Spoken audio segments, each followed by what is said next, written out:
Pues eso, que desde el ODG llevamos un tiempo analizando las políticas de transición energética promovidas por la Unión Europea, y bueno, nos preocupa realmente el impacto que estas políticas puedan tener y ya están teniendo sobre todo en los países del sur, porque son políticas que al final se basan en una sustitución de las tecnologías fósiles por unas tecnologías verdes, entre comillas, que son unas tecnologías que son muy demandantes en minerales que curiosamente se encuentran en países del sur, la mayoría, ¿no?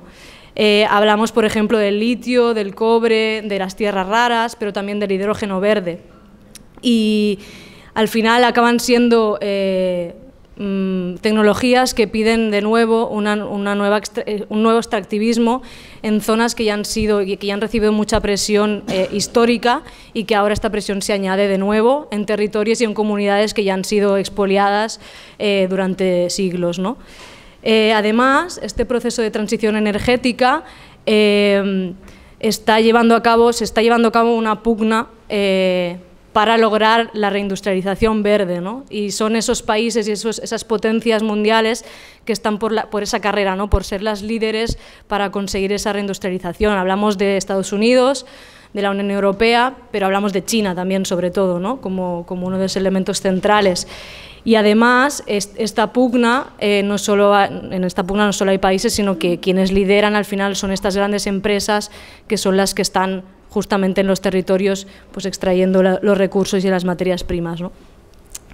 Y en este análisis, pues durante este último año hemos podido hacer diferentes trabajos que ya podéis encontrar en nuestra web si tenéis tiempo y ganas.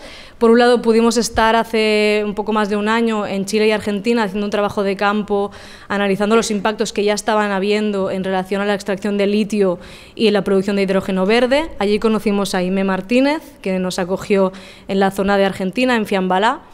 De ese trabajo de campo surgió una publicación que tenéis allí, que se llama La mina, la fábrica y la tienda, en la cual analizábamos el contexto global de esta pugna que os contaba, pero también los impactos que pudimos ver con nuestros propios ojos y que nos contaron también las comunidades. También salió un documental que estrenamos hace unas semanas, que se llama El cost amagat, que es el coste escondido en castellano, que todavía no están abiertos, pero que vamos a hacer presentaciones por el territorio y que seguramente, bueno, os animamos también a venir a verlo. Aimé también aparece en un momento. Luego también, en relación más como una herramienta de incidencia política, publicamos conjuntamente con diferentes entidades el mapa de tierras raras, que era un mapa con el mapa de impactos y conflictos de tierras raras, en el cual pues, se han añadido al EJ Atlas, que es un mapa interactivo, conflictos derivados de la extracción de tierras raras, que también está ya disponible y podéis encontrar. Y por último, y ya me callo, también hicimos, en relación a las alternativas, un informe sobre las posibilidades de la minería urbana como una de las alternativas a la extracción primaria en la ciudad de Barcelona. Es un primer informe de algunas de las posibilidades que podría tener. Y hoy, en este conjunto de cosas que estamos haciendo en relación a todo esto, pues queríamos aprovechar la ocasión para poder tener un diálogo entre dos de las dimensiones de este panorama, de este conflicto, digamos, ¿no? Por un lado, todo lo que pasa en las zonas mineras, ¿no? Donde está la extracción, los impactos, pero también las luchas y las alternativas, y por ello hemos invitado a Aimé Martínez. Aimé es activista e investigadora en el colectivo Ecología Política del Sur. Con ella, como os decía, coincidimos en Fiambalá, que es un pueblo que está cerca de la cordillera de los Andes, en Argentina, y ella está acompañando un proceso de lucha contra una minera de litio, o sea, una empresa minera de litio que es china, que se llama Zijin. Luego ella nos explicará un poco más. Y por otro lado tenemos también a Darío Salvetti. Él es miembro del colectivo Di Fábrica, que es un colectivo italiano, igual ya lo habéis escuchado, estos días hemos intentado hacer un poco de difusión sobre el proyecto. También luego nos explicará un poco más, pero así como un poco de resumen, es un colectivo que a raíz de los despidos de una empresa automovilística, que decidió cerrar la fábrica y dejando a más de 400 personas en la calle, decidió ocupar la fábrica y desde la autogestión hacer una propuesta de plan industrial de reconversión ecológica, cambiando, ¿no?, el plan industrial de automóviles, bueno, de piezas de automóviles, a intentar fabricar, ¿no?, hacer una producción de bicicletas de cargo bikes, ¿no?, bicicletas de carga y paneles fotovoltaicos. Es una propuesta de base, creemos que es muy importante señalar y criticar y enseñar y mostrar los impactos, pero a la vez también poder mostrar las alternativas, ¿no? Y no es fácil encontrarlas concretas y de nuestro abasto, ¿no? A veces son políticas públicas, cosas que igual desde nuestra vida cotidiana no podemos alcanzar, entonces creíamos que era muy importante poder visibilizar una lucha que es desde abajo, que es desde las trabajadoras y trabajadores y que ahora mismo pues también está pidiendo apoyo porque está en una situación complicada, ¿no? Y entonces, un poco como introducción y ya para empezar un poco el diálogo y para entrar en el debate, la discusión, quería empezar con Aimé, si nos puedes contar en términos generales cuál es la situación de los salares andinos ahora mismo en relación a la extracción de litio, ¿no?, a esta llegada de la industria minera del litio. Bueno, buenas tardes. Muchas gracias por estar, por abrir la mente, el corazón a escuchar. Pienso que lo primero, no sé si todos saben o tienen una idea de los salares de las lagunas altoandinas, pero evocaría un lugar preciso con un paisaje que para el común de la gente sería algo desértico, pero donde hay vida por donde quiera que pases. Son ecosistemas que, a pesar de las múltiples perturbaciones que han tenido, de los ingresos y egresos, ¿no?, que ha tenido históricamente el capital en estos lugares, pues ha resistido. Son millones de años de un refugio de vida, un refugio donde hay animales, hay flora, hay los minerales que tanto están buscando y hay vidas humanas, donde hay un conocimiento ancestral, hay un conocimiento no humano también de existencia, hay sabiduría milenaria, donde los procesos de las personas están basados en la transhumancia y en el intercambio. Los procesos cíclicos de estos ecosistemas son lentos, pero no por eso innecesarios, de hecho muy necesarios para el mundo porque son humedales. Y son ciclos y son flujos y son tramas de vida muy frágiles en su composición, pero que han hecho que la vida en este planeta exista como la conocemos. Ahí quienes tengan más conocimientos en lo que llaman las ciencias duras, las ciencias básicas, ¿no?, sabrán que hay diatomeas, estromatolitos, que son nuestras primeras formas de vida. Entonces, no es cualquier lugar, un salar, una vega, una laguna de las lagunas altoandinas, es la muestra de que la vida sí puede perdurar sin tanta tecnocracia, sin tanta tecnología, y es una vida que puede estar interrelacionada de manera muy, muy interespecífica. ¿Qué pasa hoy? Que hay una mirada colonial sobre estos espacios de vida y tenemos la ciencia, por un lado, sin muchos conocimientos de lo que son los ciclos hidrosociales de estos espacios, que está tratando de segmentar, como siempre, y de separar, ¿no?, los procesos de vida. Y por otro lado tenemos todo el poder judicial y legislativo de los estados coloniales modernos que están dándole espacio al poder corporativo para que lleguen a instalarse proyectos de litio. Esta mirada colonial, por supuesto, desacraliza lo que para nosotros tiene procesos de vida que van mucho más allá de simplemente minerales. Ahí hay una espiritualidad más completa y más compleja que a veces la perdemos, ¿no? Y es necesaria para poder entramarnos nuevamente en la vida y poder tener la conciencia de lo que significan estos espacios. La mirada colonial está viendo simplemente un recurso y de hecho hay algunos cientistas que han hablado de extraer todo lo que más sea posible de estos lugares y convertirlos en mercancía, ¿no? Las posibilidades de extracción son realmente muchas y las posibilidades de destrucción de estos espacios ya las estamos sintiendo. La capacidad que tiene el capital es muy rápida, en consideración también a nuestros procesos de resistencia. Son realmente meses lo que se ha necesitado para que ya haya todo un proceso de modificación en las tramas sociales, pero también ya en todo el proceso ecosistémico de estos lugares.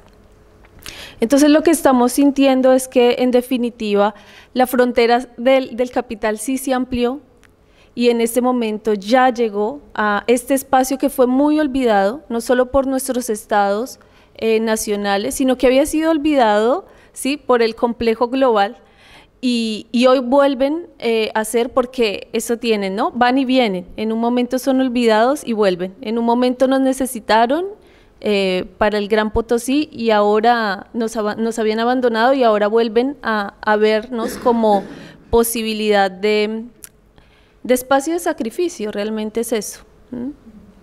Que se está dando una aceleración, ¿sí? En estos meses, desde el momento en el que nos visitaron los compañeros y las compañeras a hoy, pues hay una aceleración de proyectos extractivos, de proyectos ya en exploración y lo que sentimos eso, ¿no? Ideológicamente toda esta idea de transición energética, de transición verde, se está convirtiendo en un arma para nosotros y nosotras que habitamos estos territorios. Nosotros no decimos que no existan, no somos negacionistas, nada que ver con eso. Sabemos porque lo hemos vivido históricamente, lo que deja la modificación o la aceleración del cambio climático. Las cifras son contundentes ante eso, no, pero sí la forma en la que se está dando respuesta, creo que vuelve a dejarnos en una posición de quienes son salvados y quienes son sacrificados. Y en este caso nosotros y nosotras volvemos a ser espacios de sacrificio. Quiero decir algo que es muy importante para nosotros, que tiene que ver con la geografía, con la forma de geografiar, ¿sí?, de dibujar desde el norte y de cartografiar nuestros espacios. Y a nosotros nos ha parecido supremamente violento el uso del triángulo, ¿sí? Son líneas muy de la ciencia, ¿no?, muy de marcar, muy de dividir, y eso es lo que está también pasando, ¿no? Pero ese triángulo es también una ilusión, porque hoy día esto está ampliadísimo. Hoy día sabemos que en México se va a extraer litio y que se está explorando para extraer litio, que en Brasil también se está haciendo y se está organizando toda una extracción por pegmatita, es decir, minería a cielo abierto.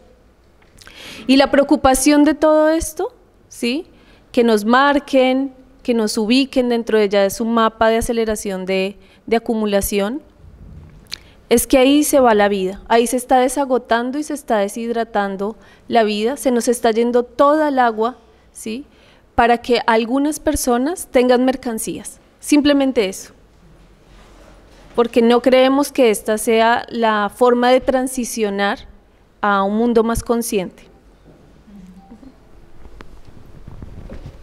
Gracias, Aimé. Solo para contextualizar, si alguien no lo sabe, el triángulo, Aimé se refería al triángulo del litio, que le llaman, ¿no?, que es Chile, Bolivia, Argentina, y que es un modo de hablar de una forma, ¿no?, colonial y extractiva, ¿no? para terminar, luego pasamos a Darío, ¿nos puedes explicar un poco, porque hablaste de los salares altoandinos, ¿no? y de la riqueza natural que suponen, pero esos salares también están situados en zonas donde también hay población cercana, ¿no? Donde viven comunidades, algunas de ellas comunidades indígenas que ya han sido, ¿no?, apartadas o que ya han sido olvidadas. ¿Cómo está afectando esa ola extractiva, esa nueva ola extractiva del litio a estas comunidades, ¿no?, a las poblaciones cercanas? Bueno, pues hay mucha diversidad también de comunidades que habitan cerca a estas lagunas, a estos espacios de vida. Pero en general podría decir que hay una violación completa de los derechos humanos, desde la no existencia de la consulta previa, libre e informada para las comunidades, los despojos de las tierras, el derecho a tener una vinculación con la tierra, con las aguas.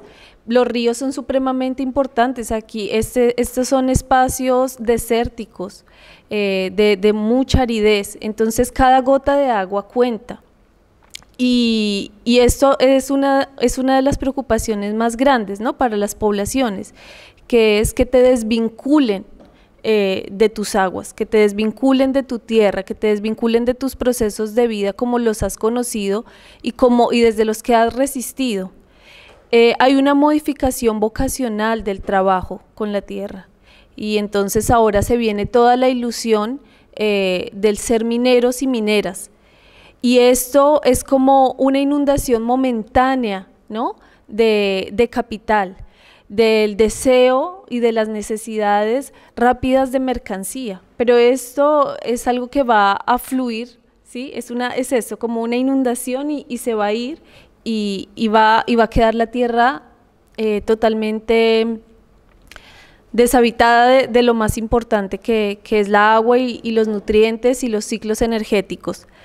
¿Qué más hay? Contaminación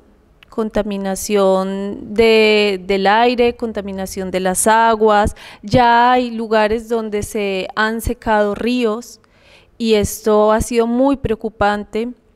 También hay mucha estigmatización por preguntar. Solo el hecho de preguntar, de tener la duda, ya empieza a haber estigmatización para toda la población.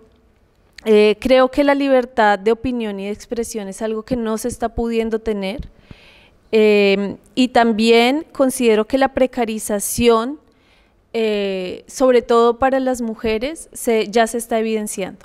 Estos trabajos mineros son para varones, entonces vuelve la mujer a ocupar espacios domésticos donde no hay voz, no hay voto, donde los espacios también de consulta que se han hecho por parte de las empresas, las mujeres no son invitadas, no son una prioridad para saber qué es lo que va a pasar en sus territorios.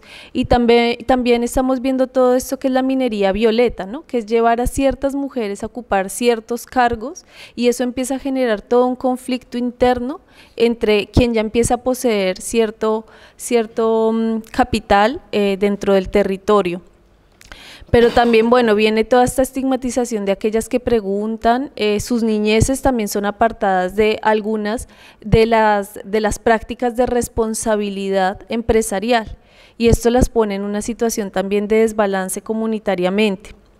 Creo que son muchísimas las violaciones de derechos humanos. Nosotros en el año 2018 al 2020 hicimos una investigación sobre los principios rectores, viendo qué tanto estaban surtiendo efecto y no había empezado la extracción, y bueno, en definitiva sale que realmente es retórica, o sea, no estaba pasando nada en absoluto, solo habían violaciones continuas de derechos humanos y solo existe un Estado a favor de las corporaciones, de la inversión directa. Eso sería. Muchas gracias, Aimé.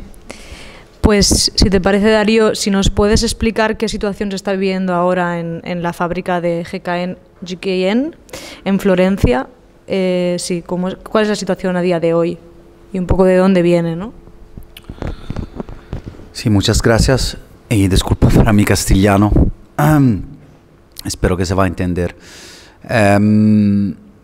GKN es una fábrica del automotive, como ya decía la compañera, que producía piezas para coches, para Maserati, Ferrari, para furgonetas.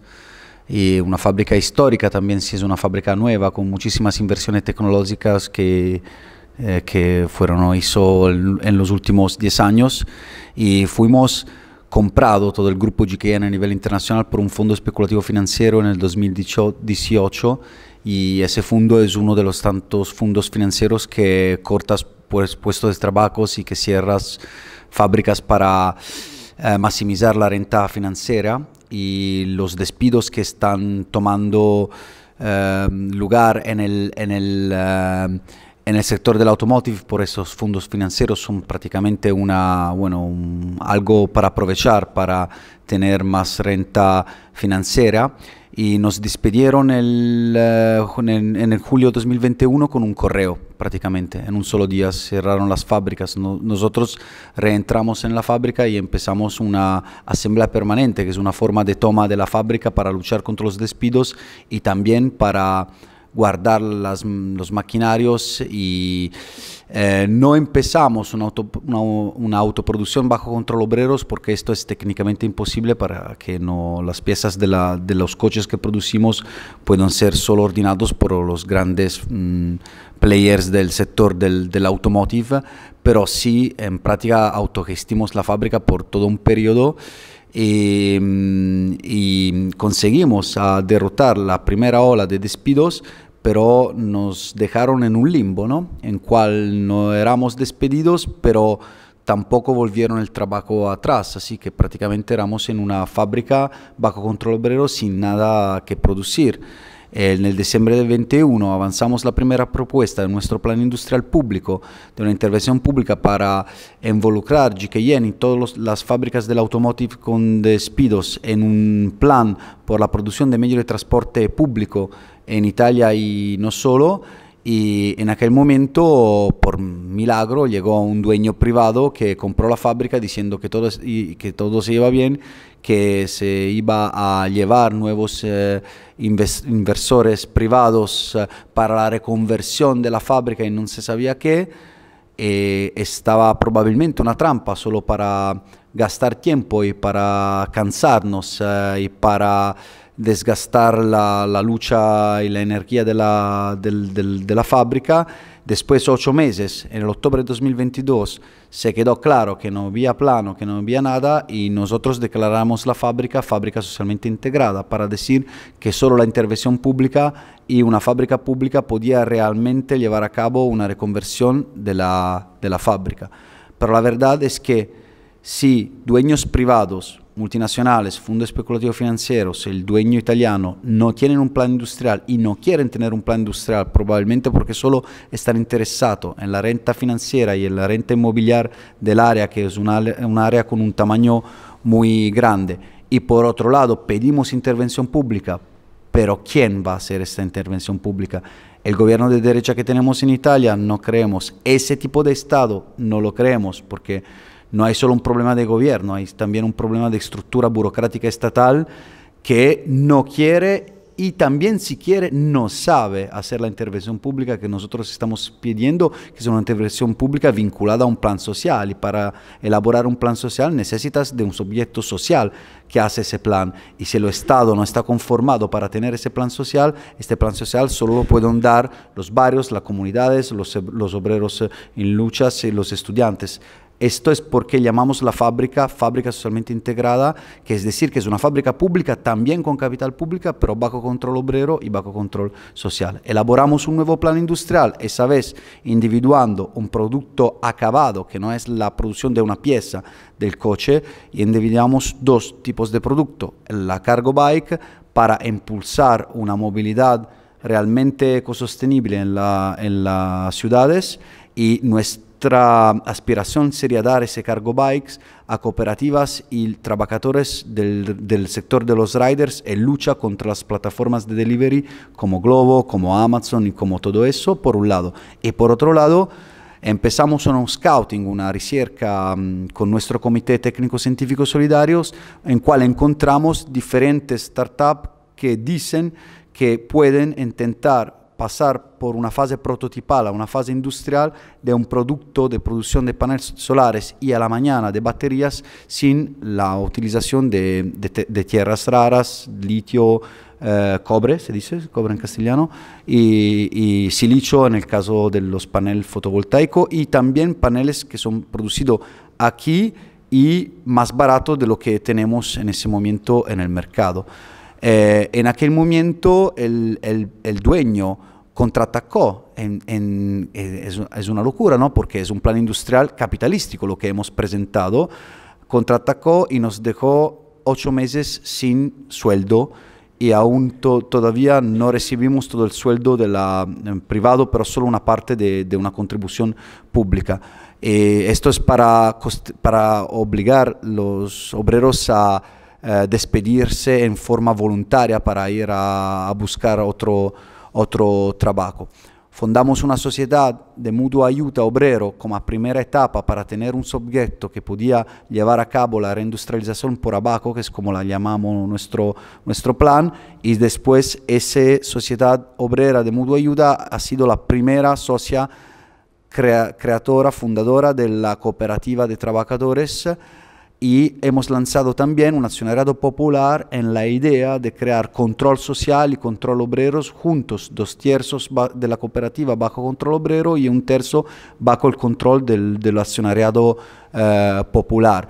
En ese momento el accionariado popular ha recogido 306.000 euros de acciones solidarias para empezar a trabajar, y también estamos intentando romper el círculo conservador inercial del mercado, porque claramente los bancos financian el producto existe si hay la línea industrial existe si hay los financiamientos de los bancos. Estamos también pidiendo que esos dinero lo ponga el Estado, no solo los bancos privados, también porque somos una zona esondada, porque estuvo una esondación hace 2 meses, esto es una otra cosa también, pero voy a acabar. Y en ese momento la respuesta del dueño y del gobierno ha sido que el gobierno no ha llamado ninguna mesa social para discutir nuestro caso, y el dueño ha redeclarado nuevamente los despidos, así que el 1 de enero de 2024 vamos a ser todos despedidos otra vez, y esto es claramente una manera para vaciar la fábrica de nosotros, vaciar la fábrica de los maquinarios que están en la fábrica y que nosotros estamos guardando, y en un segundo momento aplastar la lucha, posiblemente también deslocando la Asamblea Permanente de los Trabajadores, que como Asamblea de los Desempleados tiene claramente menos derechos que Asamblea de los Trabajadores. Y esto es donde estamos. No somos un modelo porque claramente estamos dando una lucha en un contexto muy peculiar, pero claramente sí, GKN puede ser un ejemplo viral de lucha por el trabajo, de lucha por el derecho social, de lucha contra los despidos, pero de clase obrera y de comunidad y de ciudadanía que se pone a la vanguardia de una verdadera transición ecológica que no se puede dar sin control social. Como ya decía a los compañeros antes, nosotros no podemos ser 100% seguros que la nueva tecnología que estamos intentando impulsar va a ser realmente verde. Lo que estamos seguros es que una fábrica bajo control obrero y bajo control social va a tener una ricerca franca y clara de lo que es necesario para una real conversión ecológica de la producción y del territorio. Gracias, Darío. ¿Y qué lleva a pensar a un grupo de trabajadores del automóvil en esa reconversión industrial verde, ¿no? Personas que quizás todavía no estaban sensibilizadas con ese tema, ¿no? ¿Cómo pasó eso? Bueno, es algo que tenemos que agradecer los dueños, porque al final nos han expulsado del sector del automotive, y nosotros hemos luchado para empezar a trabajar exactamente por lo que estamos haciendo antes, también porque las piezas del automóvil que producimos podía ser una pieza que podía ser usada sobre el coche eléctrico, también si nosotros no creemos en el coche eléctrico como vía para la transición ecológica, pero ellos dicen que esta es transición ecológica, así que era una posibilidad, y también para producir medios de transporte público más grande. Al final llegó ese dueño y para dar la posibilidad al fondo financiero de escaparse y de responsabilizarse de los despidos, dijo que no, vamos a cambiar todo, vamos a reindustrializar la fábrica. Esta cuestión de reindustrializar la fábrica, ellos la usan solo cuando hay que justificar los despidos o que justificar el uso de dinero público para socializar las pérdidas del sector privado. Se olvidan la reconversión ecológica cuando la reconversión ecológica puede crear puestos de trabajo, si lo puede hacer bajo el impulso de la comunidad obrera y de la ciudadanía, como en ese caso específico. Así que al final decidimos resistir, y la resistencia no se puede dar sin un proyecto. Nuestra reindustrialización es algo que se vincula a nuestra resistencia contra los despidos, porque claramente nuestro plan de reconversión da legitimidad social a nuestra lucha contra los despidos. Y si hay que reindustrializar la fábrica porque nos han expulsado desde el sector del automotive, claro que la pregunta es por cuál plan tiene que reempezar la fábrica, sino un plan verdaderamente ecológico y socialmente avanzado. La idea de la fábrica socialmente integrada no es solo una producción ecológica, sino anche una estructura social más avanzada, vinculada al territorio por una forma financiera, al accionariado popular, por la participación de las instituciones locales al control social de la cooperativa y a los gastos, claramente también de la fábrica, sino una fábrica que tiene espacio, y este espacio tiene que ser usado por los bisognos sociales. Por ejemplo, en los últimos aluviones, que en noviembre ha caído en 2 horas la lluvia de 8 meses, y por la cementificación de todo el territorio, y también la fábrica es parte de esa cementificación. La fábrica ha sido construida en un área verde que existía en los años 90, donde las inundaciones de los numerosos ríos que tenemos se paraba allí, en los campos, en el verde. Ahora hay una fábrica, hay un centro comercial, hay un montón de otras partes logísticas. Esto es espacio que ha sido quitado, si se dice quitado, a la ciudadanía, y que ahora tiene que ser usado por la ciudadanía. Así que, por ejemplo, en el aluvión, la fábrica socialmente integrada ha significado que uno de los centros más organizados para los voluntarios, para asistir a la población aluvionada, también nuestros trabajadores los fueron, perdieron casas, coche, desafortunadamente otros perdieron también la vida porque hubieron 9 muertos en la región. La fábrica ha diventado inmediatamente una estructura a servicio de los voluntarios. Es decir, la fábrica es espacio de la ciudadanía exactamente como otras estructuras, para producir algo útil para la transición ecológica, pero también en su estructura mutualística vinculada al territorio. Pero eso ha ocurrido porque cuando la multinacional ha despedido a todos, el territorio ha defendido la fábrica. Es decir, ¿quién hoy el dueño moral de aquella fábrica, sino los trabajadores y toda la red solidaria y territorial de ciudadanía que la han defendida? Los solos que están interesados en la fábrica son los que la han defendida. Un poco lo habéis apuntado antes, pero quería haceros una pregunta sobre cuál es vuestra opinión sobre esta transición verde, entre comillas, que se habla tanto. Aime, si quieres empezar y luego pasamos a María. Sí. Ay, esas palabras que nos inventamos o que nos llegan también, ¿no? La transición verde, no, nosotros estamos viendo, primero, que nos tenemos que hacer muchas preguntas. Como humanidad necesitamos hacernos muchas preguntas. Y los resultados directos en nuestro territorio es que esto es hiperfosilización. Primero, ¿hacia dónde es que estamos transitando como humanidad? O sea, realmente, ¿Qué es lo que estamos buscando transitar? Cambios de mercancías o, no sé, estructuras de poder. ¿Quiénes están detrás de esas transiciones? ¿Quién está hablando de esta transición, no? ¿Y a quiénes no las están implantando, instalando? Entonces, ¿quiénes están diciendo que esta es la manera de transitar? ¿Y quiénes tienen que poner todo el tiempo tantos adjetivos? ¿Por qué? Porque esa necesidad de decir transición verde, transición limpia, transición con renovables, tantos adjetivos nos causan muchas dudas. ¿Por qué? Nos están tratando de convencer de qué. Eso. Realmente, si habláramos de transiciones en esta crisis de civilización que tenemos, creo que hablaríamos más de reconfiguraciones y revinculaciones con nuestra matriz de vida, con nuestras tramas de existencia. Creo que eso sí, por ahí sí caminaríamos despacito, pero seguiríamos caminando.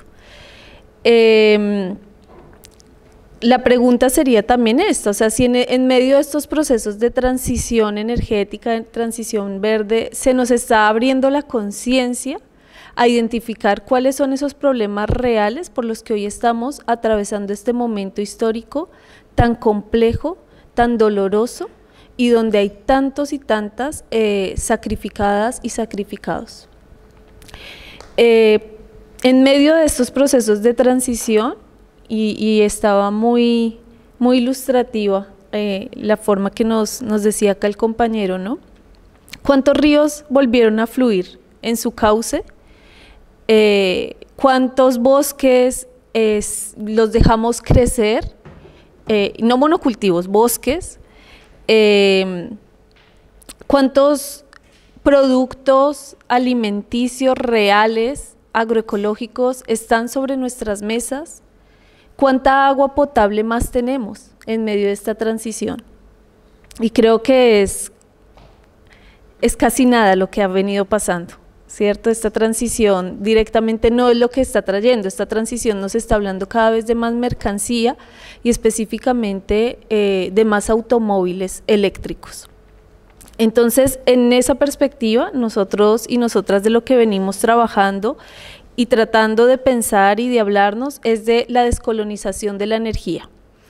Y eso lo que nos hace es volver a pensar la energía como un todo, pero la energía como desde los rayos del sol, esos rayos cósmicos, hasta la fotosíntesis y volver a comprender la importancia que tiene y cómo eso es transportado a nuestros cuerpos humanos, pero también a los no humanos, y cómo todos esos procesos celulares nos dan la capacidad para pensar y para actuar.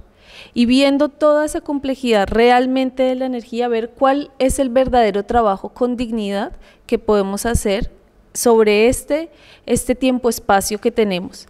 Volver a pensar la energía significaría volver a pensar en la igualdad de muchos y muchas, no importa la geografía que habitemos, la latitud en la que estemos, y volver a pensar que los flujos vitales, que los nutrientes, que la energía es el sostén real de la vida. Y la energía está también en nuestras vinculaciones con los vientos, está en nuestras vinculaciones con el agua, está en nuestras vinculaciones conscientes con la materialidad.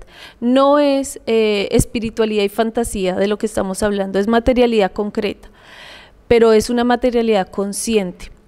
Entonces, volver a habitar la tierra. Nosotros no sabemos qué es lo que estamos haciendo, si realmente estamos habitando y dejando habitar a otros la tierra. Entonces creo que eso también vuelve a ser importante para pensar, para descolonizar nuestras energías. Muchos de nuestros días están pasando en medio de la ansiedad, del dolor, del sufrimiento, de la angustia, pero muy poca de nuestra energía está siendo realmente para vivir dignamente, para tener el buen vivir que todas y todos merecemos, humanos y no humanos. Entonces creo que eso también hace parte de lo que sí consideramos que sería una transición sustentable para la existencia. Bueno, yo creo que la transición verde ecológica en el sistema capitalista no existe. Si existe es demasiado lenta y insuficiente, y si también existe lenta e insuficiente, no podemos conocerla porque ellos tienen el control de todo, la ricerca, tienen el control de la misuración, tienen el control de todos los procesos que se están dando. No creo que todas las tecnologías son iguales. Es claro que hay tecnologías más verdes de otras, pero creo que fundamentalmente la transición verde no es una cuestión solamente tecnológica.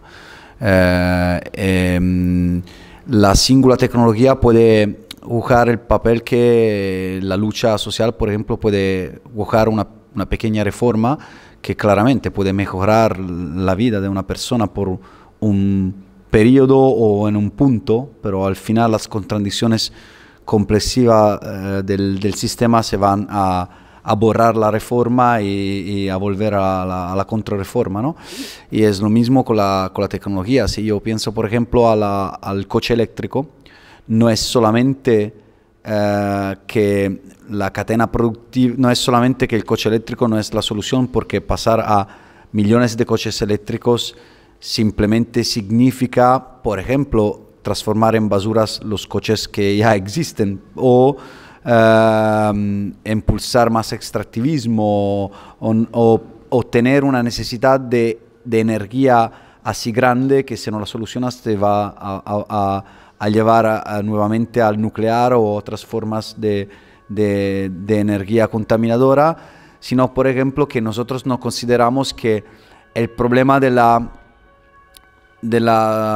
anhídrido carbónica que hace el coche es solo uno de los problemas de la cadena productiva contaminadora del capitalismo. Por ejemplo, si recuerdo cómo era la producción de esa pieza del coche, esa pieza del coche que nosotros hicimos, teníamos piezas que llegaban desde 5 naciones para ser asemblado e involucrado en esas piezas. Después esa pieza la asemblamos y la enviamos en el sur de la Italia, y hubiera puesta en un coche con 20.000 piezas. Hay que multiplicar todos los pasajes por todas las piezas que componen esas 20.000 piezas que han viajado no sé cuántos miles y miles y miles y miles de kilómetros para involucrarse en un solo coche, y después el coche desde el sur de la Italia hubiera enviado en Estados Unidos y vendido allí.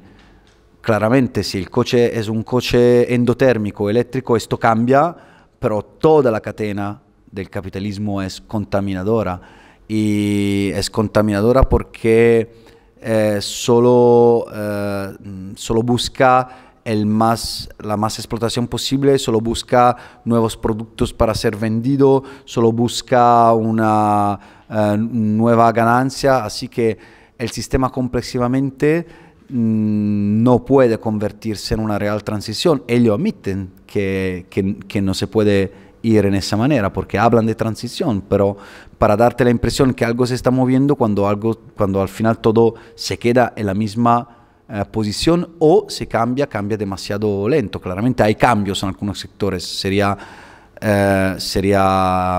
equivocado negarlo, ¿no? Pero son cambios muy peculiar, muy lentos, que al final no tienen la rapidez que necesitamos para dar una justicia climática que la necesitamos hoy, bueno, la necesitamos ayer probablemente, por lo que está pasando. Vale, gracias. Bueno, hemos apuntado algunos de los problemas, ¿no? O muchos de los problemas de esta transición verde, y a veces se nos acusa a los movimientos sociales de no apuntar a las alternativas, ¿no? O sea, siempre estáis criticando mucho, pero ¿cuál es la alternativa, ¿no? Y hoy un poco queríamos venir a hablar de esto, que a veces es más difícil porque nos cuesta pensar, como decía antes, alternativas más concretas y aterrizadas, pero os quería preguntar, tanto a Aimé como a Darío, por un lado, Aimé, como qué alternativas florecen en los territorios extractivos, y quizás aún más difícil, teniendo en cuenta que, aunque no sea una transición como la que nos venden, sí que vamos a necesitar en esta transición justa de esos minerales para poder realmente dejar de utilizar los combustibles fósiles, ¿no? que realmente son ahora mismo uno de los problemas principales del cambio climático. ¿Puede haber extracción sin extractivismo? No sé si es una pregunta fácil, pero...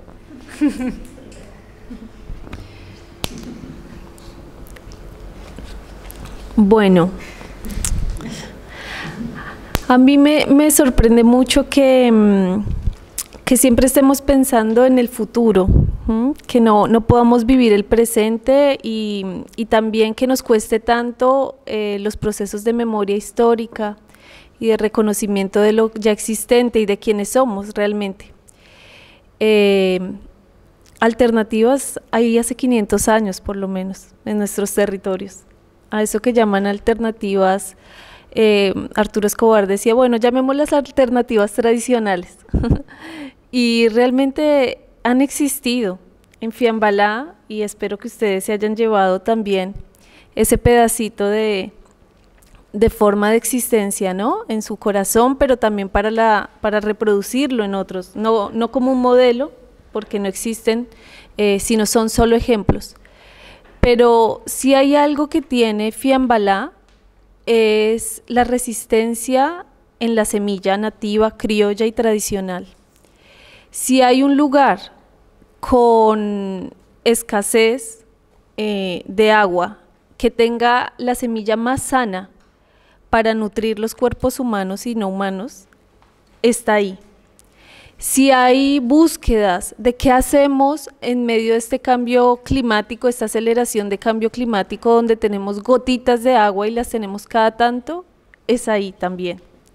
Porque se ha podido tener una semilla tan fuerte que puede resistir a no tener tierra negra, sino a tener mucho médano, mucha arena, mucho viento, muchas olas de calor de más de 43 grados, muy por encima.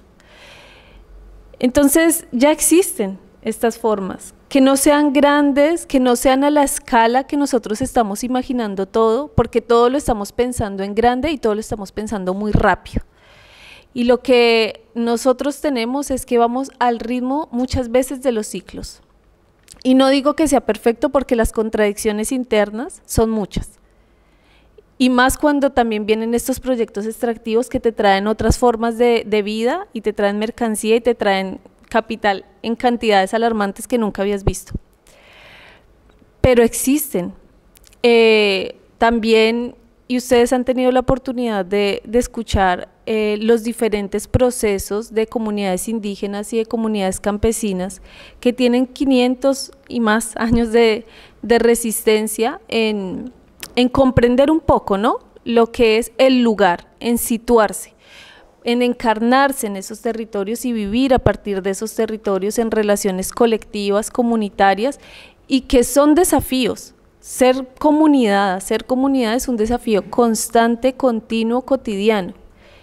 Entonces creo que eso ya existe. Lo que pasa es que nos desafía mucho y nos desafía a pensar mundos de los que no estamos acostumbrados a pensarnos. Nosotros muchas veces no podemos pensar qué haría si no vivo en una gran ciudad, qué haría si no tengo energía eléctrica todo el día, a toda hora, qué hago si no tengo el celular todo el tiempo con la batería funcionando. Y creo que esas son las cosas que también ya tenemos que pensar, porque hay que descolonizar mucho la mente, hay que descolonizar nuestras formas de existencia. Y mucha gente dice, pero es volver a las cavernas. Tal vez no es volver a las cavernas, pero sí volver a ciclos y a ritmos de vida más cuidados, porque hasta donde hemos llegado, que unos tengan 100% energía todos los días significa que otros no tienen absolutamente nada, y por el contrario tienen la extracción de toda su energía vital y por ende la muerte. Entonces sí creo que hay que buscar equilibrios, y esos equilibrios también están en la conciencia de cada uno y de cada una. No es sencillo, pero también leía acá a mi compañero Alphonse y hablaba de la desobediencia, y yo creo que es un momento de la desobediencia de vida, y sí tenemos que desobedecer a lo que nos está presentando el sistema. Yo creo que es un momento esencial y vital para dar el paso siguiente. Y el paso siguiente cuesta, sí, muchísimo, porque es salirnos de los privilegios, pero es supremamente necesario hoy en día. Si realmente tenemos la conciencia abierta para esto, es el momento de transitar a esto. Valentía para volver a convivir entre todos, valentía para volver a habitar la tierra y cohabitar la tierra. Eso sí es lo que estamos necesitando en este momento. Y por supuesto que no existe estas formas de vida con extractivismo. O sea, el extractivismo es un patrón colonial, patriarcal, machista, donde hay dueños y hay personas que tienen que ser sacrificadas, donde hay quienes se apropian de todas las energías vitales, entonces donde hay ecocidio, entonces extractivismo no creo que haya. Y hay formas extractivas de obtener algunos minerales y no para la acumulación, no para la especulación, sí. Existe el barequeo, es una forma tradicional de la zona de Antioquia, donde también estoy con el movimiento Ríos Vivos, que se puede extraer oro el suficiente y necesario, ¿sí? Para hacer cosas con tecnología inteligentes. Entonces, creo que esa sería. Gracias. Gracias, Jaime. De hecho, bueno, cuando estuvimos también en Chile nos contaron que antes la minería se hacía a pequeña escala y que había los llamados pirquineros, ¿no? Que eran los que iban, había asociaciones incluso, ¿no? O sea, desde el control social igual, ¿no? O obrero incluso, como comentaba Darío, pero en la parte extractiva, ¿no? También. Y en relación a eso, Darío, ¿no? En la parte de esta reconversión industrial desde abajo, ¿por qué se puede considerar una alternativa a esta transición verde, ¿no? O al sistema en general? Y si crees que puede haber un trabajo industrial sin explotación.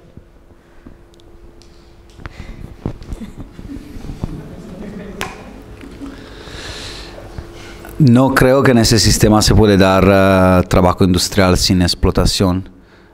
Si damos un valor científico al término explotación, significa que de mi trabajo llega una parte de plusvalía se dice, que no es socialmente utilizada, sino es acumulada por otro sujeto. También una cooperativa, en una verdadera cooperativa, porque hay cooperativas que son simplemente otras formas de autoexplotación más tremenda del mismo mercado. En una cooperativa que vive en el mercado, la lucha contra el capital simplemente es trasladada sobre un otro plano, porque el capital te explota por la presión del precio del mercado, por la presión de los bancos, de los intereses que también una cooperativa tiene que fortalecer para vivir. Sí, pero está claro que si podemos en una fábrica que viene por la automotive, que ha sido expulsada por la automotive, no tener miedo por el hecho que no producimos más el automotive, y esto puede ser un miedo que puede ser también derrotado en otras industrias, por ejemplo las industrias bélicas. Podemos decir, bueno, sí, nosotros hemos sido expulsados por esa industria, pero hay vida, hay otra posibilidad, aun si no es la posibilidad más avanzada que nuestra idea social puede producir, pero en el contexto dado podemos crear puestos de trabajo en la llamada transición ecológica, pero puestos de trabajo bajo control social y con una ricerca que sea realmente pública y socialmente orientada. Claramente esto no va a derrotar la explotación en el trabajo industrial, pero seguramente es una amenaza por la explotación en el trabajo industrial, porque puede ser un ejemplo concreto de lo que podía ser una sociedad alternativa sin ser la alternativa en sí mismo, porque el tema no es decir y contar que un pequeñito colectivo de fábrica pueda ser por sí mismo el mundo justo en una singola fábrica. No, el tema es otro, es decir, si un pequeño colectivo de fábrica sin sueldo puede hacer esto, que podría ser una entera sociedad orientada en forma diferente. En las preguntas que tú estás haciendo, por ejemplo, ¿está posible extracción sin extractivismo? El hecho es que no hay una sociedad que está preguntando socialmente esto. Si nosotros estamos buscando una tecnología alternativa como obreros metalúrgicos juntos a nuestra red solidaria que hace esto voluntariamente, que podía ser una entera ricerca pública estatal orientada a buscar las alternativas ahora. Esa tecnología que nosotros estamos buscando es equivocado que la estamos buscando nosotros, porque el hecho que la estamos buscando nosotros, un pequeñito colectivo de fábrica, ya te dice que todo el mundo, no todo el mundo aquí, todo el mundo empresarial y todo el mundo no la está buscando, no la está verificando, y esta verifica tenía que ser algo muy rápido, no es algo que ha necesitado para nosotros 2 años de lucha y de sacrificio para llegar a concebir esta alternativa. Así que no tenemos miedo como trabajadores de la transición. Criticamos el sistema no porque da la transición y corta lugares de trabajo, al revés, porque la transición en ese sistema es hipócrita, es demasiado lenta o no existe, y pedimos intervención pública. Si el público no va a dar esa intervención para dar una verdadera transición ecológica, luchamos por abajo con las redes sociales, creando vínculos horizontales entre los trabajadores en lucha, las comunidades energéticas, por ejemplo, si hablamos de comunidad, los movimientos climáticos, para no dar la alternativa, que no se puede dar en esa sociedad, pero para crear ejemplos prácticos para que la alternativa se pueda percibir. Y también estoy de acuerdo con la compañera, al final claramente todo esto tiene que ser vinculado a una idea de vida, a una idea de humanidad diferente, porque al final estamos defendiendo la vida en el planeta, y la vida solo se puede defender si te preguntas a qué sirve esta vida, porque claramente hay que decir también que se tengo que producir energía alternativa, llamámosla así, para que un robot, por ejemplo, en mi fábrica, tenga que irse 1/10 de segundo más rápido para producir una pieza de automóvil más en el lleno de la noche para una Maserati, claramente sí, puedo también producir una energía un poco más limpia para ese robot, pero es una energía que está en cualquier manera gastada, que no es necesaria por nuestra idea de vida. La humanidad nos está defendiendo desde la destrucción también porque es una humanidad deshumanizada. Así que otra idea de vida, otra idea de las personas que queremos ser, es una idea fundamental para que el mundo se levante, ¿no?, a defender esa vida, porque si no, si es la vida deshumanizada del obrero consumador y simplemente eso, puedo decir que es un modelo de obrero que no solo no hace la transición ecológica, sino que no defiende en forma correcta tampoco su paro y su sueldo, porque en el círculo consumista no hay tampoco lucha sindical radical, no hay tampoco eso. Gracias, Darío.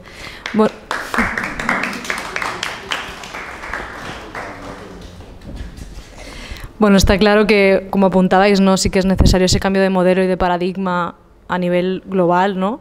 Pero escuchándoos también, ¿no?, esas prácticas más a pequeña escala igual, inspiradoras, ¿no?, como poco a poco al final ese paradigma puede ir cambiando, ¿no? O sea, como también para acogernos a esa esperanza o a esa ilusión, ¿no? Para terminar, queríamos animaros a preguntaros algo entre vosotros. ¿Qué le preguntarías a Aimé, Darío, y qué le preguntarías a Darío, Aimé? Y luego ya, si queréis, pues terminamos con algunas preguntas. No sé si alguno de los dos tiene claro y quiere empezar.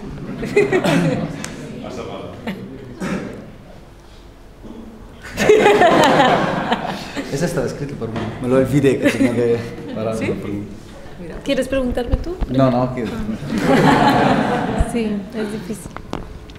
Bueno, tengo una duda en términos más técnicos, pero tampoco es el espacio, entiendo, para que te explayes en ello. Pero bueno, si no se utilizan estos minerales, comillas, muchas comillas, estratégicos, y especialmente el litio, ¿qué utilizan para hacer estos paneles fotovoltaicos? Eso por un lado. Y ¿puedo hacer dos? ¿Sí?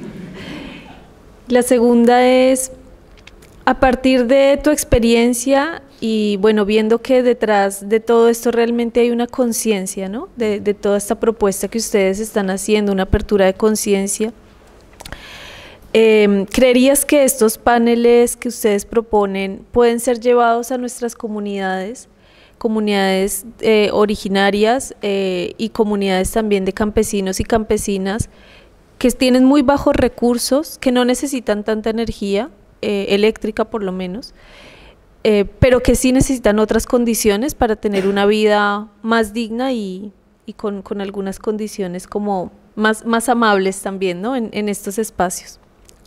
Eso.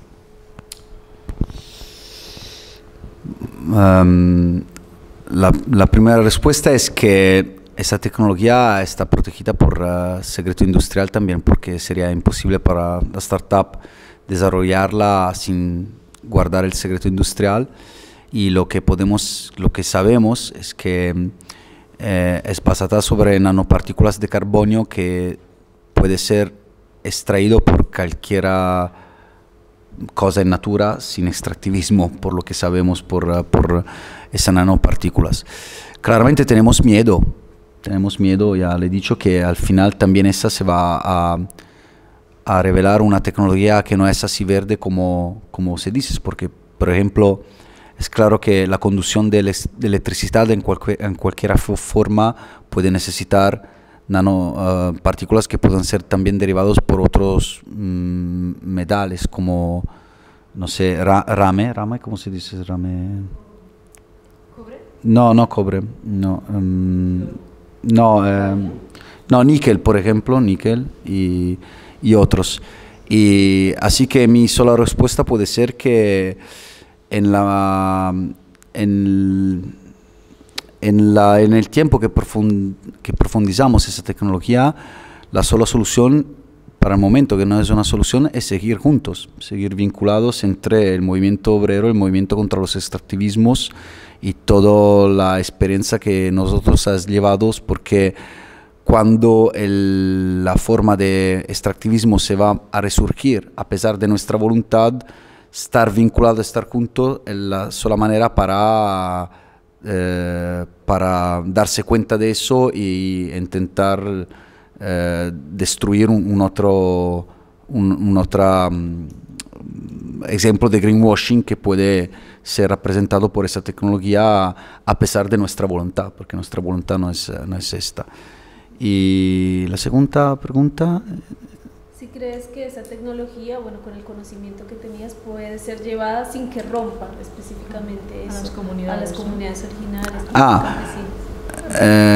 No, yo creo y espero que esa tecnología a la mañana pueda ser llevada a las comunidades en armonía con las comunidades y en forma, en manera, en cantidad, en calidad, que sea la posibilidad de construir una autosuficiencia y una soberanía energética efectiva y que, por ejemplo, pueda ser data, no sé, si pienso aquí en Europa, a las comunidades para que se crean, no sé, con una descuenta en cambio de la creación de por ejemplo, esto es un proyecto social que nosotros queremos impulsar para que los paneles sirven a crear una cantidad mayor de energía y que esta cantidad sea usada para fondos para combatir contra las...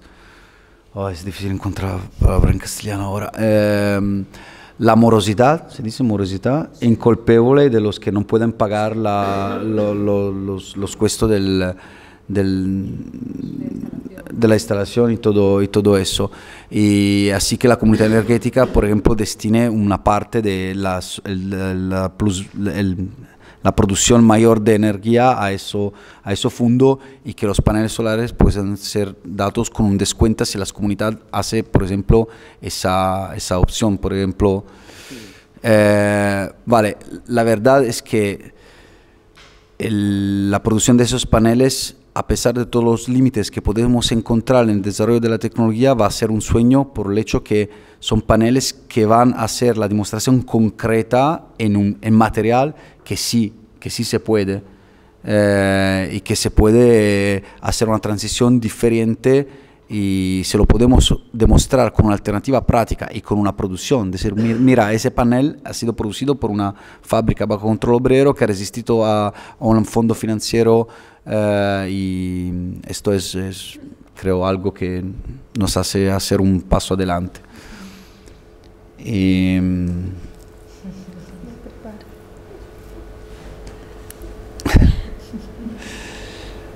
No te quiero poner en compromiso tampoco, si no se te ocurre. Podemos dar, vale, si alguien tiene, y luego si piensas algo. Vale, ¿sí? Gracias. Pues eso, si alguien tiene... Vale, qué rápido. Bueno, no sé si esto va, ¿no? Vale. Vale. Bueno, muchas gracias por las dos experiencias, creo que son muy interesantes, y me ha gustado que se haya hecho esta relación porque tampoco me había planteado, y realmente pues hay muchas cosas que encontramos en ambos casos. Y pensaba que en estos procesos, ¿no?, el Estado, como ya se ha dicho, ¿no?, legitima que ocurran estas cosas, no solo mediante las leyes y planes y programas, y permitiendo que las grandes pues, transnacionales entren y penetren en los espacios, sino también a través de las instituciones y a través del aparato judicial. Y entonces quería preguntar cuál ha sido la experiencia en ambos casos con los juzgados, o si es que ha habido, y si ha habido demandas, o se ha pedido pues reconocimiento de derechos, o que se reconociera que se estaban vulnerando derechos, o se ha optado, pues parece como que en la parte de la fábrica, no sé si se ha intentado algo a través de la justicia, digamos, entendida institucionalmente. Si os parece, hacemos dos intervenciones más y así, ¿no? ¿Parece bien?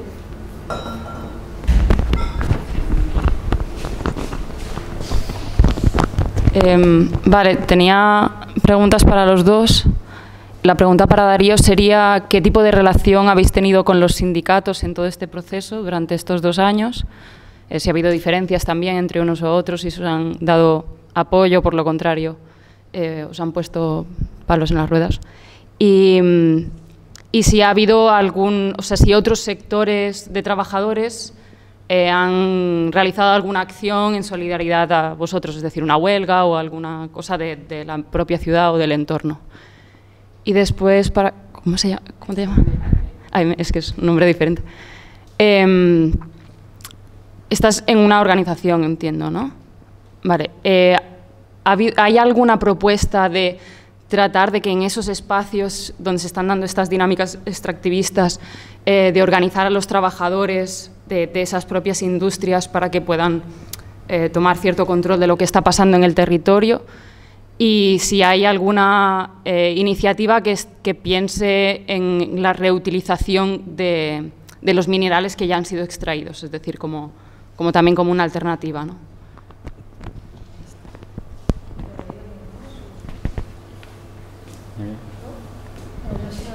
Venga. ¿Sí? Hacemos esta y luego... Bueno, vale, gracias. Sí, me interesan también las demás preguntas, así que, bueno, si no hay tiempo, me preguntaba... volviendo al tema de las alternativas, como que hemos hablado de memoria histórica y de también la resistencia indígena y de todo bueno, que se utiliza aquí el lenguaje del buen vivir como alternativa. Por otro lado, aquí en las luchas en Europa, y hablo desde el punto de vista de formar parte del movimiento decrecentista, que nos planteamos también qué tipo de lenguaje, pero creo que va más allá, ¿no? Que de verdad me pregunto hasta qué punto sí, estemos hablando de la misma cosa y que tenemos miedo a ponerle el lenguaje correcto, el lenguaje como estratégicamente, bueno, que hay dos planes, ¿no? El nivel de la estrategia y el nivel de que realmente se estamos hablando y si es lo mismo. Y aquí creo que un poco a veces se me confunden las cosas y nada, me gustaría saber si desde el GKN se va un poquito más a fondo en esta reflexión de, vale, lo que estamos proponiendo es esto, no le vamos a poner un nombre como decrecimiento, buen vivir o lo que sea, evidentemente, pero bueno, si han habido reflexiones de hacia dónde estamos yendo en este sentido. Vale, pues contestamos estas, ¿no? Y luego, si da tiempo. ¿Quién quiere empezar? Dime. Bueno, sí. Como quieras, Respecto a los términos judiciales que preguntas, pues por un lado, y eso te responderían de manera más compleja, las comunidades que han hecho todo un proceso desde hacer evidente que la consulta previa, libre e informada no fue tenida en cuenta, y ellos han abierto todo un canal, generaron una propia consulta que no fue lo que ellos pensaban, por lo menos en la zona de Jujuy, en Argentina, perdón. Pero que sí fue todo un proceso, y para nosotros el proceso es muy importante. Fue todo un proceso de concienciación respecto a qué era lo que estaba pasando en el territorio y qué significaba el corrimiento pues de la frontera en esta forma extractiva de litio, que iba a significar para todas las comunidades la pérdida de sus aguas. Entonces el proceso creo que fue muy importante en esos términos, pero bueno, las comunidades tienen muchísimo trabajo ahí. Por otro lado, quienes estamos en la provincia de Catamarca, desde los diferentes lugares, sea la asamblea de Fiambala Despierta, sean las organizaciones como BP, que tiene 36 años en el territorio, o como nuestro colectivo de investigación, hemos intentado tener lo mínimo, que son los informes de impacto ambiental, y eso es supremamente complejo. Nosotros no tenemos acceso a la información, no tenemos respuestas tampoco por parte del sistema judicial de una manera correcta y en los tiempos que sean posibles también para nosotros podernos leer un estudio de impacto ambiental. Es un lenguaje supremamente técnico, o sea, desde ahí partimos. Y por otro lado, es una política de Estado provincial, que Catamarca es una Catamarca minera. Entonces, a partir de ese momento, ya te imaginarás qué diálogo podemos llegar a tener. Hemos pasado también a buscar instancias nacionales de preguntas básicas, como las lagunas altoandinas hacen parte del convenio Ramsar, son un sitio Ramsar, o sea, un sitio cuidado por toda la humanidad, y que debería ser así. Entonces, ¿qué está pasando? Y bueno, ahí tampoco hemos tenido respuesta. Y en últimas, lo que hemos estado haciendo también es ir directamente a los organismos como la ONU y hacer informes de lo que pasa con estos proyectos extractivos, directamente viendo algunos de los estados y de sus inversiones, tanto inversiones del Banco Mundial, inversiones del BID, como inversiones chinas, de empresas chinas de manera directa. Entonces creo que son muchas escalas las que nos toca tocar, porque estamos realmente muy cercados, desde la información básica hasta llegar realmente a que se defiendan nuestros derechos, se garanticen y se promocionen por parte del Estado Nacional. ¿Respondo todas o vamos pasando una por una? Como quieras. No, respondo a todos. Si quieres responder, contestar a todos, sí, tranquilo. Bueno, sí. Respecto al tema de los trabajadores y las trabajadoras, es muy complejo. Ahí hay una disputa muy fuerte porque la mayor cantidad de empleados que hay en Catamarca, por lo menos, son empleados públicos o que tienen alguna beca. Creo que todo eso va a venir con un cambio muy grande con este nuevo gobierno, no sabemos qué va a pasar, pero cuando llega una empresa como esta y da la oportunidad de tener un empleo y da la oportunidad de tener unos ingresos que nunca se han visto, genera conflicto y genera ruptura del tejido. También va a depender la empresa. No es igual una empresa canadiense que una empresa china en términos del manejo de sus trabajadores y trabajadoras. Y en el caso de esta empresa directamente hay demasiado hermetismo. No entendemos cómo, pero se da mucha confidencialidad entre el trabajador y la empresa. Y eso ha generado que no sepamos efectivamente todo lo que sucede, pero sí durante este año ya hubo un momento de organización y de acompañamiento sindical nacional a los trabajadores por las inadecuadas condiciones que tenían. Ellos trabajan a más de 4.200 metros sobre el nivel del mar y no estaban las condiciones. Y también hubo algunos cierres de la empresa y no supimos tampoco por qué. O sea, a la fecha no tenemos conocimiento de qué fue lo que pasó. Entonces, eso también es algo de lo que estamos aprendiendo y para eso también nos vinculamos con otras organizaciones que lleven adelante los análisis de cómo es que se trabaja dentro de una empresa china, porque no es lo mismo, ¿sí? No hay diálogos directos, por lo menos tampoco con los empleadores. Entonces, eso está siendo también muy complejo en el territorio.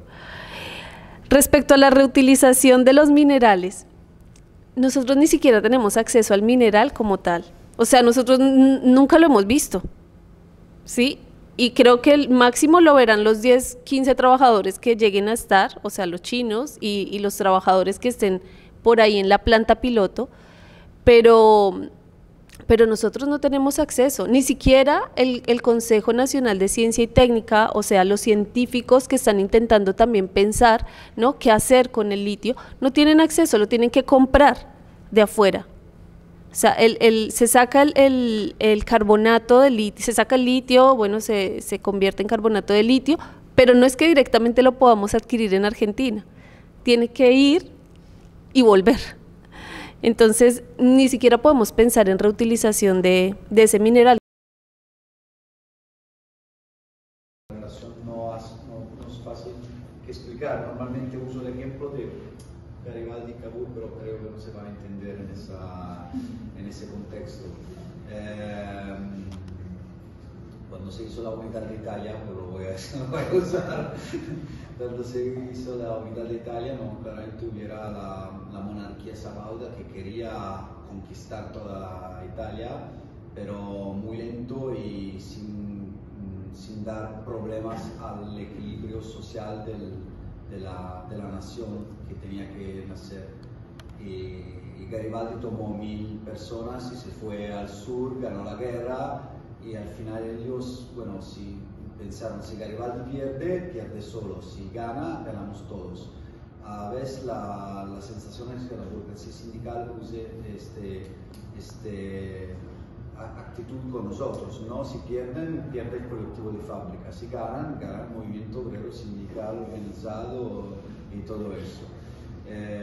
La verdad es que nosotros somos afiliados a sindicatos y que el sindicato en GPN es el sindicato metalúrgico muy combativo y que el sindicato ha llevado, por ejemplo, está llevando la causa legal contra nuestros despidos. Así que sería una mentira decir que no están soportando la lucha. Pero la verdad es que la soportan en aquella forma rutinaria en cual se puede ganar una pequeña batalla, pero nunca se va a ganar la guerra. En la guerra, a un cierto punto, se puede ganar una batalla, pero si no prepara la victoria final, a un a cierto punto la guerra va a ser perdida. Así que la sensación es que en casos como los nuestros hay sindicatos burocráticos que aplastan la lucha en forma directa, frontal y clara, y esto no es el caso de nuestro sindicato, el sindicato de metalúrgico. Pero también hay una forma rutinaria de soportar la lucha que no prepara los medios para la victoria, y quien no prepara los medios para la victoria al final está preparando en forma involuntaria, voluntaria, no sé, esto lo vamos a discutir en un segundo momento, la derrota. Esto es la relación con los sindicatos. Lo que has hecho es el colectivo de fábrica en forma radical, convocando manifestaciones, lanzando la Solidaridad Popular, creando la red de solidarios con el movimiento climático. Esto es algo que fue todo impulsado por abajo por el colectivo de fábrica. El sindicato nunca dijo que esto estaba equivocado, pero tampoco hizo los pasos concretos y prácticos para dar una lucha de 2 años y medio con todo lo que esto significa. Las palabras, yo creo que la lucha de GKN ha sido muy creativa con las palabras, en el sentido de crear algunas palabras nuevas, por ejemplo, de llamar fábrica socialmente integrada y no simplemente llamar a la nacionalización, que en la Italia del 2023 nacionalización no significa nada para nuestra gente, o si significa algo de negativo. Y, por ejemplo, alguna vez intentamos también de reconquistar palabras que son nuestras, pero que han sido transformadas en palabras sucias. Por ejemplo, también cooperativa es una palabra que ha sido transformada en algo sucio por muchísimos trabajadores italianos, pero no solo italianos. Mutualismo es una palabra que ha sido transformada en una palabra vacía desde muchos años, en la cual se ha usado sin sustancia. Y alguna vez también damos la lucha para conquistar palabras que son de ellos. Por ejemplo, el término familia, ¿no? Cuando nos despidieron, muchísimos periodistas nos preguntaban, ahora qué vamos a hacer con las familias, ¿no? Hay muchísimas maneras para defender la familia, también una manera egoísta, en cual para defender mi familia patriarcal yo acepto cualquier trabajo, también si un trabajo que, por ejemplo, necesita del despido de mi compañero de lucha. Y, por ejemplo, contraponemos esa palabra, el término familia alargada, no sé en castellano, extensa, para decir que mi familia es el territorio, es mi compañero de lucha, mi compañera de lucha, todos los despedidos del mundo, así que esta es la familia que estamos defendiendo en GKN. Pero hay que decir también que por una singular lucha, inventar demasiadas palabras puede a un cierto punto inventar una hipocresía social. Y nosotros no queremos inventar una hipocresía social. Tengo que ser totalmente claro, no es posible llevar a cabo una verdadera novedad en una singular fábrica. La fábrica que va a ser puesta nuevamente en función en ese contexto es una fábrica capitalista que hubiera un montón de contradicciones, que por ejemplo tendría que vender un montón de paneles solares porque si no puede sostener los gastos, así que vamos a hacer una fábrica capitalista. Y si damos a esa fábrica demasiadas palabras nuevas, estamos poniendo palabras nuevas donde no está nuevo, o está nuevo en forma relativa, y hay que ser extremadamente sobrio. ¿Cómo se dice? Sobrio, el contrario de borracho. Estar totalmente sobrio en el describir este proceso, porque si no parece que estamos vendiendo un modelo social nuevo. Nosotros, yo personalmente creo que la revolución es necesaria. Si hubiera la posibilidad de crear la revolución en una singular fábrica, la revolución social no hubiera necesaria. No, es tremendamente necesaria. No hay la solución en un singular punto del sistema que se puede dar. Pero al final, todas las contradicciones que tenemos en este experimento social que estamos intentando llevar, son contradicciones que queremos, porque la alternativa es la derrota.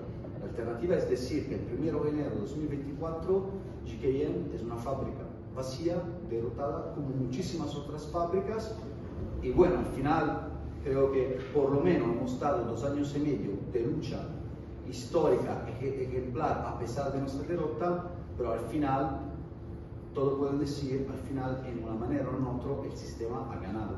Nosotros queremos las contradicciones que se van a crear si continuamos con nuestra lucha, se van a crear contradicciones nuevas dentro de su propia lucha, la podemos solo fortalecer juntos con nuestros movimientos solidarios, por ejemplo, como lo que nos ha explicado la compañera hoy, de todas las contradicciones que vamos a ver, pero queremos esas contradicciones, son contradicciones de una lucha viva, y cuando una lucha viva es una lucha llena de contradicciones. Si no hay contradicciones, no hay vida. Lo importante es que esas contradicciones tienen que ser declaradas con voz muy alta, sin hipocresía social, inventando palabras en un lenguaje nuevo, sí, pero sin exagerar, porque estamos hablando de una singular fábrica. Y por ejemplo, una singular fábrica capitalista es una fábrica en el marco de la acumulación y del crecimiento capitalista. Eso es.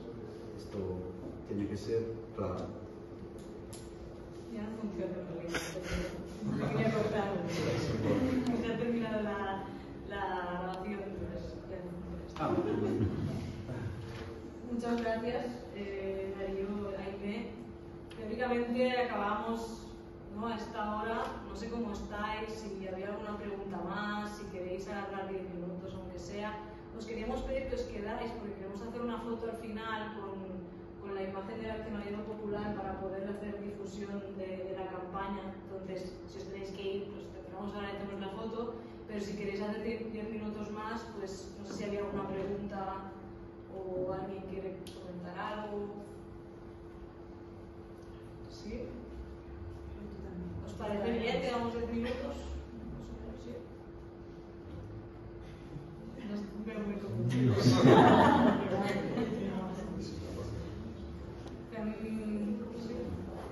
Pues hacemos un par de preguntas y quedamos aquí. Os pedimos brevedad en la pregunta y en la respuesta. Vale. Pues gràcies a l'organització per aquest acte, que és brutal, posar aquests dos molt junts, y también gracias por las intervenciones. Yo soy ingeniero industrial también, trabajo en automoción, en robótica industrial, trabajo para la bebé, ¿las conoces? En robots. Y lo que comentas me flipa, porque es la utopía que llevamos soñando desde mucho tiempo, ¿no? Muy localizada, y te preguntaría millones de cosas, pero no sé, o sea, antes de empezar todo este proceso, imagino que este mundo es un mundo muy conservador, el mundo de la automoción y el mundo como está hoy en día. ¿Estabais movilizados antes de hacer todo esto? Y si fue un shock o ya había algún tipo de organización antes o algún tipo de cultura de trabajo que os llevó a esto. Y después también, o sea, como bien dices, una fábrica sola no puede hacer mucho dentro de un mercado capitalista en el que pues, tienes que jugar esas reglas. ¿Habéis establecido algún tipo de canales de comunicación con otros proyectos similares o con potenciales proyectos similares? Quizás aquí podemos hacer algo, porque en realidad se tiene que hacer como una economía integral, ¿no? Del campo, de cuidados, lo que sea. Hacemos otra pregunta y... Muy corto. Solo que me ha parecido primero súper interesante cómo al final hablabais de dos contextos muy diferentes, con dos lenguajes muy diferentes, pero en realidad estáis hablando como muy de lo mismo, ¿no? De ese cambio de paradigma, de ese poner la vida en el centro, ¿no? De trabajar para qué. Y me parece como muy potente ver que aunque sean lenguajes diferentes, estemos como más o menos, ¿no? Como compartiendo, haya muchas resonancias, y qué bueno que haya habido esa coincidencia de caminos que os han hecho cruzar en Barcelona. Y luego, muy concreto, una cosa que has dicho, Darío, que me ha parecido muy interesante, es la idea esa de que la reconversión industrial solo la hacen los capitalistas para eliminar empleo, ¿no? Y además también es un concepto que aquí en Barcelona quizá no tanto, pero yo he estado viviendo mucho tiempo en Bilbao y es una palabra muy maldita, ¿no? Porque el recuerdo de la reconversión industrial es de toda la pérdida de los trabajos industriales de los 80, que fue catastrófico, ¿no? Entonces, poder reinventar la idea de la reconversión desde abajo, ¿no? Como has contado, creo que pues, lo que tú decías, ¿no? Es súper potente porque también nos saca de un bloqueo que tenemos muchas veces, ¿no? A la hora de plantear todo eso. Me acordaba todo el rato hablando con gente, trabajadores del sector automovilístico en Gasteiz, en Vitoria, y les decíamos es que esa propuesta de una fábrica de baterías trae litio de Cáceres, ni siquiera nos íbamos al otro lado del océano, y a costa, o sea, para mantener vuestros empleos vamos a tener que destrozar la ciudad de Cáceres. Y decían, sí, ¿y qué? ¿Cuál es la alternativa? ¿No? Y realmente no teníamos propuestas, ¿no? para contrarrestar ese discurso. Entonces, bueno, aunque sea una prueba piloto que no sabemos si va a funcionar o no, solo el haberlo intentado es súper potente y te agradezco mucho que lo hayas contado y además con toda la fuerza que hay detrás. Tenía una pregunta, pero quizá puede ir para más tarde, que es la idea esa de, vale, vamos a relocalizar producción, vamos a romper con todas estas cadenas globales que comentabas, pero ¿cómo hacemos también, ¿no? Para pensar estos procesos también con una lógica de decolonialidad y de reparación en los territorios donde se han deslocalizado estas fábricas? Si va a haber también una posibilidad de pensar una cooperación o un cooperativismo a nivel de tecnologías, ¿no? de transferencia de tecnologías sur-sur, no sé, como muchas ideas más para pensar la escala más global, pero quizá no hace falta que respondáis ahora, lo dejamos para la cena.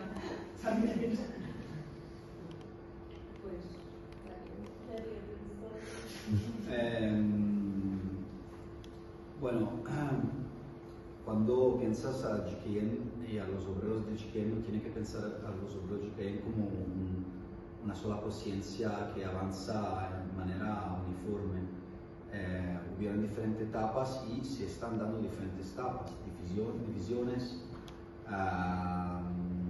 gente que ha sido obligada a dejar la lucha, gente que ha querido dejar la lucha para volver a hacer un trabajo normal. La dirección de la lucha siempre ha tenido claras unas cosas, ¿no? De ser, por ejemplo, antifascista, de ser vinculada a la lucha climática, y todo eso alguna vez ha sido aceptado por los trabajadores como forma de confianza, porque la dirección de la lucha también luchando para todas esas cosas, pero luchaba también por un buen sueldo contra la precarización del trabajo y todo eso, ¿no? Así que alguna vez un poco la idea de los trabajadores era, bueno, no comparto todas las ideas de mis consejos de fábrica, porque ellos no son antifascistas y yo no sé si lo son, pero al fin acepto que ellos son los mejores, los que tienen las ideas más radicales y que están defendiendo mi trabajo. Así que hay siempre que no permitir la ruptura entre la lucha para las condiciones materiales de los trabajadores y esas ideas. Y ese vínculo tiene que ser defendido en muchísimas veces. Por ejemplo, fue muy difícil defenderlo en 8 meses sin sueldo, porque un piezo de la fábrica empezaba a decir, bueno, eso me hablan de transición ecológica, me hablan y al final yo no tengo sueldo. Esto fue un momento mucho difícil, en el cual la convergencia de las luchas regresó, y estaba difícil para nosotros también en fábrica con veces defender algunas cosas, ¿no? Porque la realidad práctica era que la gente no sabía cómo comer el domingo con la familia. Así que, por ejemplo, fuimos obligados a parar una parte del movimiento y a hacer luchas muy radicales para recuperar una parte del sueldo, por lo menos la parte pública que el Estado no estaba pagando. Y esa lucha sigue. A la mañana tenemos, por ejemplo, una discusión en tribunal para parar los despidos. Si no estoy allá a parar los despidos y estoy acá a hablar contra el extractivismo, se rompe ese vínculo. Es un vínculo que tiene que ser construido día después de días, pero con una dirección de lucha que, por ejemplo, cuando tiene la posibilidad de implementar una democracia más radical entre los obreros, una discusión más larga, lo hace. Por ejemplo, dos ejemplos muy pequeños, hay una lucha territorial contra la construcción de la construcción, el alargamiento, ¿cómo se dice? El alargamiento, la ampliación, gracias, del aeropuerto, y nosotros estamos como fábrica involucrados en esta lucha porque es una manera para decir que de allí no aceptamos, por ejemplo, que el ampliamiento del aeropuerto, que es una forma de extractivismo territorial, te va a llevar trabajo. Así es algo, un principio que hemos afirmado muchísimas veces y que los trabajadores están de acuerdo en eso caso. Y al final, otra idea que hemos combatido con el colectivo de fábrica, con nuestra manera de hacer sindicato, el sindicalismo radical, es que el vínculo entre justicia climática y social no es otra cosa que la traslación más fiel de lo que es el sindicalismo. Nosotros hemos absorbido esa idea del sindicalismo burocrático que defiende el sueldo en lugar de trabajo. Para mí, lo que siempre me han enseñado como delegado sindical, como activista sindical, es que yo defiendo la capacidad de la fuerza de trabajo, decimos así, de producir y reproducirse socialmente. Es decir, que por ejemplo yo no puedo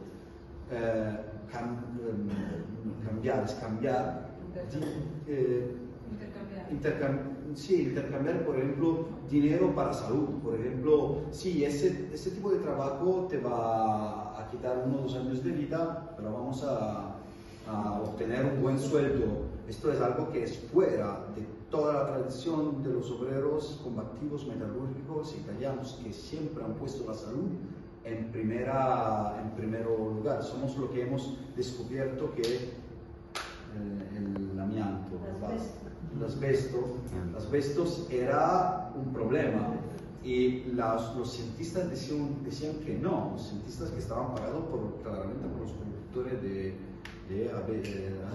asbesto, y los trabajadores ponían el agua al principio del turno, y al final se veía que esta tenía un color muy raro, y empezaron a preguntarse qué estaba ocurriendo.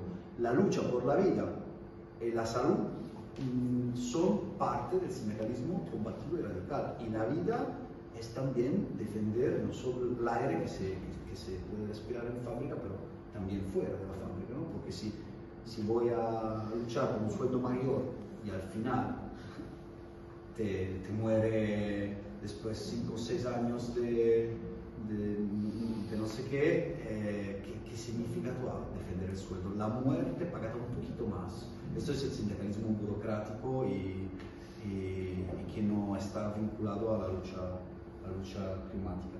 ¿Y otras? La dimensión global Sí.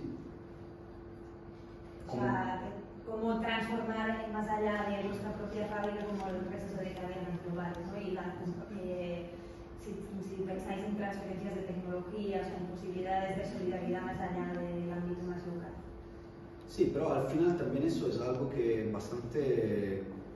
Cuando los patrones te cortan el sueldo, cuando te despiden, siempre tienen un análisis muy global, muy geopolítica. Bueno, hay COVID, hay la guerra, esto es por qué, ahora tenemos que bajarte el sueldo porque el costo energético es más alto, tenemos que poner un robot más y despedir a alguien porque si no la productividad que tienen en China nosotros no podemos competir. Ellos siempre usan una visión global para justificar los recortes sociales. Nosotros tenemos que desarrollar una visión global para justificar la defensa del trabajo. Es lo que decía, ¿no? Nunca han preguntado a nosotros qué queremos producir cuando estábamos en producción.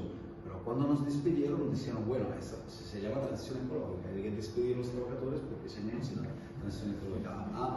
Antes no se podía hablar de transición ecológica. Ahora que me despiden, sí lo hacen por la transición ecológica. Esta es una forma de hipocresía que tenemos que combatir, ¿no? Y eso, lo que necesitamos también es competencia solidaria. Y sí, camaradas ingenieros de robótica lo vamos a necesitar. Esto último que decías me hace pensar en que tampoco en las comunidades nunca se habló de nada de desfosilización, mucho menos de Y ahora el verso es, hay que dar el limpio al mundo porque si acompañamos la transición ecológica justa, sostenible, feminista, todos los adjetivos, y decimos, pero nunca nos tuvieron en cuenta en el proceso anterior, pero ahora sí somos importantes. Entonces creo que pasa mucho eso, ¿no? Cómo nos usan para justificarse, para legitimarse, poniendo la vida siempre en riesgo. Vale, muy bien, pues muchas gracias.